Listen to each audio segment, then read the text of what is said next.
Everyone মোৰ অন্যটি ভিডিঅ'লৈ আপোনালোকক সকলোকে স্বাগতম জনাইছোঁ। এই ভিডিঅ'টো আছিলে 1 জানুৱাৰী দিনাখনৰ ভিডিঅ' হয়। যিহেতু অকণমান পলমেই হ'ল, আপোনালোকক সকলোকে মোৰ ফালৰ পৰা পিছতীয়াকৈ হ'লেও ইংৰাজী নৱবৰ্ষ শুভেচ্ছা থাকিল। আশা কৰোঁ সকলোৱে যাতে এই বছৰটো ভালদৰে পাৰ হয়।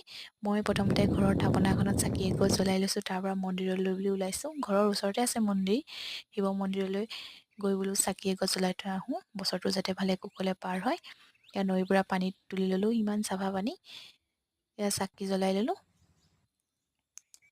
মন্দিৰৰ ওচৰতে বগৰী গছজোপা আছিলে, দেখি ৰ'বই নোৱাৰিলোঁ, মানে নিচিঙাকৈ থাকিবই নোৱাৰিলোঁ। কেইটামান ঘৰলৈ আনিলোঁ, সৰু সৰু আছিলে, কিছুমান পকিছে কিছুমান পকা নাই, খাবলৈ বৰ মিঠা আছিলে। আহি চাহ অকণ খাই ল'লোহি।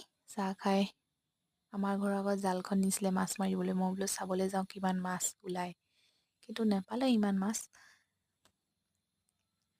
আহি ভাতকেইটা খাই ল'লোঁ। ফ্ৰেঞ্চবিন বইল, বুট বইল, শুকতি মাছ, দালি আৰু জোল বনালোঁ পিটিকা সৈতে। ৰাতিপুৱাৰ সাঁজ খাই ল'লোহি। ৰাতিলৈ আছে গাহৰি আৰু মাছ। আমাৰ ঘৰৰ ইমান ধুনীয়া ফুল, গোলাপ ফুল। এয়া ৰাতি সাঁজ খালোঁ। আজিলৈ আহিছোঁ, বাই।